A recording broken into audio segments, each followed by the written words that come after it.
What is up, guys? Echoes here, and I wanted to talk about how gaming may be becoming too expensive for just normal everyday people like myself. Where really, like, for us gaming enthusiasts, like, we are going to continue to buy products and buy video games because that's what we're passionate about, right? But it's even gotten to the point where the people that are passionate about video games, the price is getting a little bit too high, to be honest. And now we're getting to the point where we have to decide what's best for our buck, right? Because there's so many games coming out, especially this year. There's a lot of crazy good games coming out, but now they're so expensive. We're getting to the point where we really have to choose and decide what games we want to purchase and what companies we want to support as well. Especially with the raising prices of technology at the moment, like PS5 is going up all the way to like from $600, and like even Xbox Series X's are going up to $800. It is a crazy spectacle of these machines getting raised up in price that are already aged for a few years, and that's just due to the RAM prices and the rise in AI.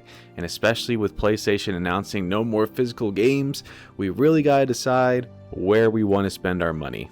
Now the real issue is where the market's going to be. With all of these raising prices and with the economy right now, a lot of us are trying to think, where are we going to spend our money? Right now there's families and individuals like focused on putting food on the table, paying their rent, electricity, water, all of these things because of rising prices, and everything's getting so much more expensive nowadays. Where us spending money on our hobbies is going to be on the back burner. Where if we have any kind of money spround up saying, hey, like this is the time where I want to spend something on myself, that's really only going to be about 1 or 2 video games per month if you are able to. Especially with video games going now from like $70 to $80, that can be pretty pricey. It's even gotten me, a guy who likes to collect video games and also really likes to play and enjoy video games, it's got me thinking about my money as well, where what do I want to support? What do I want to do? But there are certain things you can do to still enjoy the hobby. You don't need to try to spend all of your money on all these new products, new titles, and these old consoles. Just try to think about where you want to go with gaming. Now, if things are too expensive for you to enjoy the new games right now, and let's say like your hardware is out of date, what I would highly recommend is going back to your gaming backlog. I guarantee you that you probably have a ton of games on your backlog that you've purchased that you just haven't gone to yet. And what I would recommend is just going back to your backlog and find a game that you haven't touched in a bit. And that's what I'm currently doing, where if there's like a month where I want to save money and don't want to spend any money on video games, I'm going back to my backlog and seeing what game have I not touched yet that I really need to get to. So right now I'm playing Nine Souls. That game recently got a physical release, and I've been playing that. I did pick up the physical release, but I haven't touched really any other gaming purchases other than Rhythm Heaven Groove and Mouse for Hire PI. But it got me thinking I want to go back to playing Nine Souls before any big releases come out. Like the only new game release that I'm picking up this month really is Halo Campaign Evolved, because I'm a giant Halo fan. So I'm saving my money to go into Halo rather than picking up any other newer titles or anything else in my mind.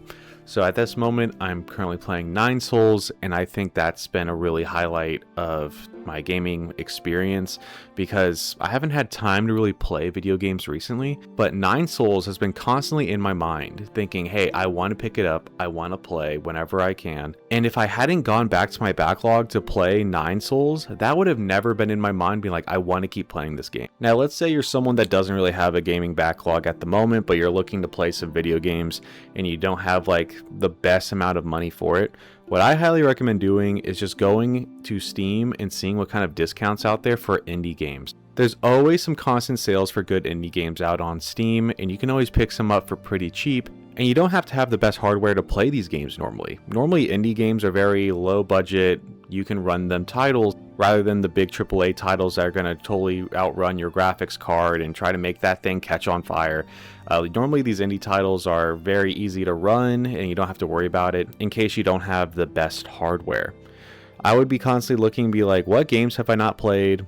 Anything like that. And especially like going back through the years, like you even go back to like the 2010s, the 2000s, there's definitely games you've missed that were AAA that you may want to play now that you haven't really had time to do, and they're normally pretty cheap on Steam. Speaking of going back to older generations like the 2010s and the 2000s, you can get into retro collecting. Even though Sony is trying to kill physical media, you can get a cheaper console like the GameCube or anything like that. Well, maybe not the GameCube, that one's a little pricey. But you can get a cheaper console from back in the 2010s like the PS3 and Xbox 360 era and get to experience some titles there. I've heard they're pretty cheap. Like, I have some friends that have been video game collecting that have these kind of consoles, and recently bought them again and then rebuilding their collection for cheaper, getting games for like $5 to $15, just finding good steals at your local retro stores. Very easy to find these or order online if you want to go like the refurbished route. Normally they're not as expensive because they're not dealing with the RAM shortages at the moment. What I really recommend is just trying to find the best bang for your buck and try to open your mind to other titles that you may have not thought about before. Like, it's not the brand new Call of Duty, and it's not like the brand new Madden if you're into Madden or the sports games or any like brand new title. That was my problem, and I'm still like this, where I like to follow the hype train of brand new video games, but now with the market, I have to take a step back. I need to realize I need to start saving money. I'm not going to try to purchase all these brand new games all at once. Maybe it's time to start looking at my backlog, and that's the best thing you can really do, and see where things go. Especially with the newer generation coming, this may be the best time to start building up a backlog of retro games or retro games in Steam, just in case like we're still going to be on a budget with gaming in the future, because I don't see this changing anytime soon. But I do think gaming is getting a little bit too expensive even for the gaming enthusiasts like myself. So we'll see how the market does, and this is what you can do in the meantime. But if you enjoyed my thoughts on this, definitely hit that subscribe button to see if there's any other videos or topics that I may be talking about. And I hope to see you guys in the next one.